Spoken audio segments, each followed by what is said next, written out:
Light feels simple because it feels immediate. You wake up, open your eyes, and the world is simply there. The room appears all at once. The window glows. The walls take shape. The faces of other people arrive without effort. Nothing about that experience suggests mystery. Light seems less like a phenomenon and more like a transparent delivery system for reality itself. So ordinary, so reliable, that we almost never stop to ask what it is actually doing between the world and our mind. And that is exactly where intuition begins to mislead us. Because the version of light your instincts believe in is not really light. It is a convenient illusion stitched together by speed, habit, and the limits of human perception. You do not see light moving.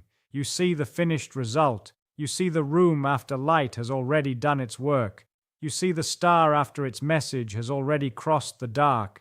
You see cause and effect compressed into a smooth experience your brain can live with. So naturally you imagine light as something almost obvious, a thing that leaves one place, travels through space, and arrives somewhere else, more or less the way a thrown ball or a speeding bullet would, just far faster. That picture feels reasonable. It feels clean. It feels close enough to the truth that most of us never question it. But the deeper you look, the less that picture survives. Because light does not merely move quickly in a world that already makes sense. It begins to expose the fact that the world does not work the way your senses report it. It forces strange questions into places that once felt settled. What does it really mean for something to travel? What does it mean to say that something was here, then there? What exactly is distance when the thing crossing it refuses to behave like anything else in the universe? This is where the comfort starts to crack. The moment you stop treating light as a simple beam rushing from point A to point B, the familiar world begins to wobble. The obvious becomes suspicious. The instant becomes delayed. The visible becomes historical. And the thing you trusted to reveal reality turns out to be one of the reasons reality is so hard to understand. So before we can understand what light is actually doing, we have to confront the quiet assumption underneath almost all of our everyday experience, that light travels in the simple way common sense says it should. That assumption feels harmless because it matches the way life presents itself to us. You flip a switch and the room lights up. You step outside and sunlight seems to pour over everything at once. You look at the moon and it feels as if you are seeing it now. In the same moment, you are standing beneath it. Light appears to behave like the most obedient thing in the universe, instant enough to trust, fast enough to ignore, simple enough to explain with a casual wave of the hand. That is the everyday picture. Light leaves a source, crosses a gap, and reaches your eyes. End of story. Except it is not the end of the story. It is only the version your nervous system allows you to live inside. The first crack appears when you stretch distance just a little. Thunder helps us notice this with sound, because sound is slow enough to expose its own delay. You see lightning first, then hear the sky answer. Light, by contrast, hides its travel time so well that your brain rounds it down to now. That rounding feels natural, but it is already a distortion. Even the sunlight warming your skin is old by the time it reaches you. It left the sun roughly 8 minutes ago. The moon you see is not the moon of this instant either. You are seeing it as it was a little over a second earlier. That may not sound like much, but it changes the tone of the whole subject. The moment you realize that seeing is always seeing the past, light stops being a transparent window and starts becoming a messenger. The world you call immediate is already delayed. The world you call present is already information in transit. And distance is only the beginning. Because once you imagine light as merely a very fast object, another problem appears. Fast compared to what? A car can be fast relative to the road. A plane can be fast relative to the ground. A thrown ball can be faster or slower, depending on who measures it and from where. This is how ordinary motion works. Speeds stack. Perspectives shift. The numbers change with the observer. So intuition quietly assumes light should behave the same way. If a flashlight shines from a moving train, common sense expects the light to inherit the train's motion the way a ball thrown forward from that train would. That is the everyday picture trying to protect itself. It wants light to stay inside the logic of familiar moving things. But the more carefully physics examined this, the stranger the situation became. Light refused to cooperate with that common sense model. It did not simply act like a fast projectile shot through space. It behaved as though the usual rules for combining motion were no longer enough. The observer's movement did not reshape light's speed in the way intuition expected. That is the real point where the ordinary picture begins to collapse, not because light is merely faster than everything else, but because it does not fit the mental category we place it in. It is not just speed turned up to an extreme. It is something that forces us to rethink what motion even means. What looked like a minor correction in timing starts to become a problem for space, time, and meaning itself to us. And once that happens, we are no longer correcting a small misunderstanding. We are stepping toward a much stranger possibility, that light is not traveling oddly within our old picture of reality, but exposing that the picture itself was wrong from the beginning. That sounds harmless because it matches the version of reality most of us live inside every day. You tap a switch, and the room seems to bloom into existence. You open a curtain, and sunlight appears to flood the floor all at once. You look across a street, a field, a city, and everything feels visually immediate, as if light simply reveals what is already there without delay, without interpretation, and without any real drama taking place in between. That is the quiet belief almost everyone carries.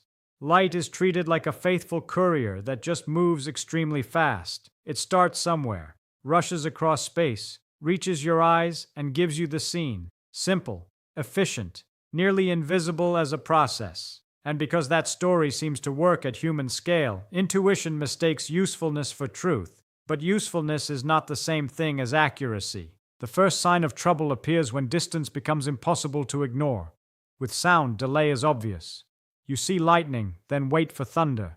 Sound exposes its own travel time because it is slow enough to betray itself. Light is different. It moves so quickly that your brain smooths over the delay and labels the result as now.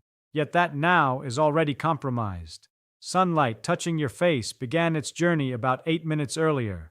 The moon you see is more than a second old. Even a person standing several feet away is not being seen in a perfectly present moment, only in a delay too tiny for your senses to notice. That changes more than most people realize. The instant you understand that sight is always delayed, the world stops being a direct experience and starts becoming received information. Vision no longer feels like contact. It feels like arrival. Every face, every shadow, every glowing horizon is not reality itself, but reality after light has crossed a gap. And once you accept that, another assumption begins to wobble. If light is just another moving thing, then it should behave the way moving things usually behave. Ordinary motion is flexible. A ball thrown from a bicycle carries the bicycle's speed. A plane flying with the wind differs from a plane flying against it. Velocities add, subtract, and shift depending on the observer. This is so familiar that we barely notice we are using it as a hidden rule for reality.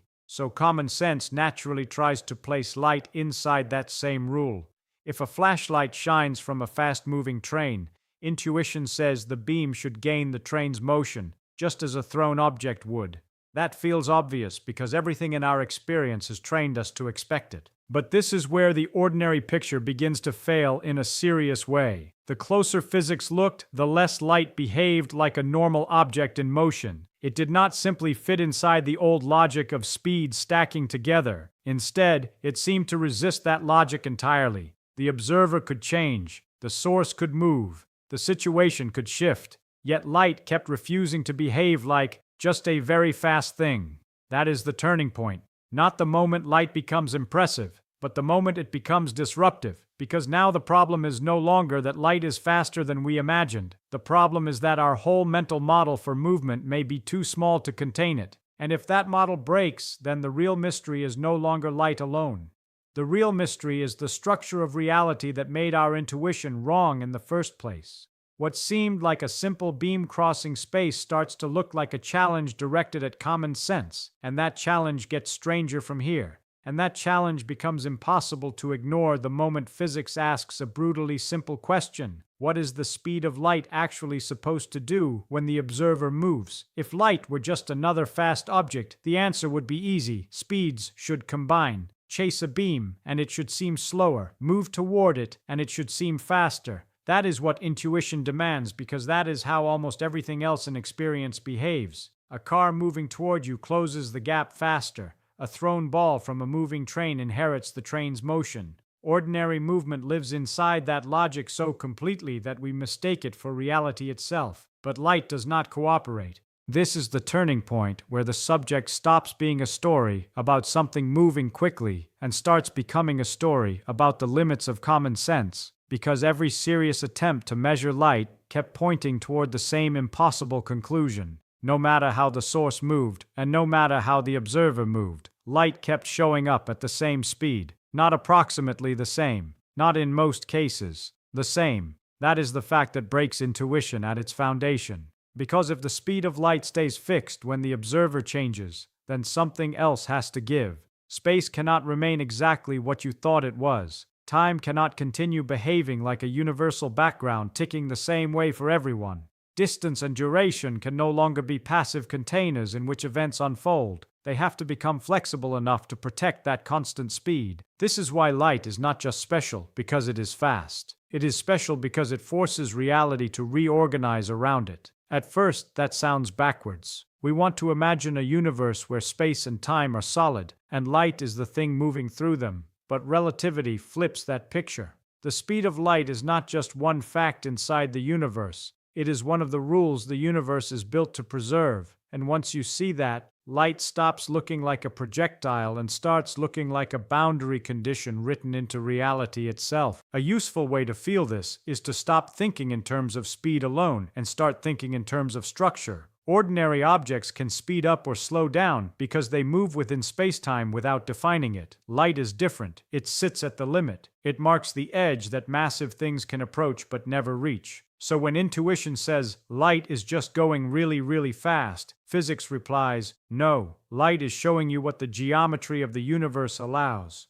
That is a far stranger idea, because now the question is no longer how fast is light going. The deeper question becomes, what kind of world must this be if light behaves this way for everyone? And the answer is unsettling. A world where simultaneity depends on perspective, where motion changes duration, where even distance is not as fixed as it first appears. Light does not merely pass through spacetime. It reveals that spacetime is not the stable stage our instincts assumed. This is also why so many explanations go wrong. They keep trying to drag light back into the category of ordinary motion. They describe it as though it were a bullet, a wave in water, or a tiny object racing through emptiness. Each comparison helps a little, but each one eventually breaks. A bullet can be overtaken. A sound wave needs a medium. A thrown object gains or loses speed depending on who measures it. Light refuses every one of those familiar comforts. It carries energy and momentum, yet it does not behave like a normal traveler crossing a fixed map. And once that sinks in, another shift happens. You stop asking why light is weird and start realizing that your intuition was trained on a narrow corner of reality. Human common sense evolved at low speeds, short distances, and ordinary scales. It works beautifully for throwing stones, crossing roads, and watching sunsets. It was never designed to tell the truth about the deep structure of the universe. So when light violates intuition, it is not reality failing to make sense. It is your inherited mental model reaching the edge of its jurisdiction. That is why light feels so philosophically powerful. It does not just correct one misconception. It humiliates an entire style of thinking. It shows that reality is under no obligation to remain legible to human instincts. The universe is not built around what feels obvious from the ground. And that brings us to the deeper consequence. If light is not simply a fast thing moving through space, but a clue to the architecture of spacetime itself, then following light means following the thread that leads out of ordinary perception and into a radically different picture of reality. The question is no longer how light travels. The question is what light has been trying to tell us about time, distance, and existence all along. And that radically different picture begins with a deeply uncomfortable idea. Light does not simply move through reality. It helps define the terms on which reality can appear to us at all. Once the speed of light remains fixed for every observer, space and time lose their old independence. They stop behaving like separate, stable backgrounds and start acting like parts of a single structure that can stretch, compress, and rearrange, depending on motion, distance, and perspective. That sounds abstract until you notice what it means. If two people are moving differently, they do not merely disagree about where something is. Under the right conditions, they can disagree about when it happened, not because one of them is confused, but because simultaneity itself is no longer absolute. Events that feel beautifully synchronized in one frame can unfold in a different order in another. The world does not come pre-labeled with one universal now. Light is one of the reasons we learn that. This is where intuition suffers its second major collapse. Most people can accept with some effort that light is extraordinarily fast. Fewer are ready for the deeper consequence. That at the same time is not a sacred phrase written into the fabric of the cosmos. It is conditional. It depends on how information travels, how observers move, and how spacetime preserves the speed of light. The ordinary picture of a shared present begins to dissolve. And when that shared present dissolves, distance changes too. We usually imagine space as a fixed emptiness waiting to be crossed, but relativity turns distance into something more relational.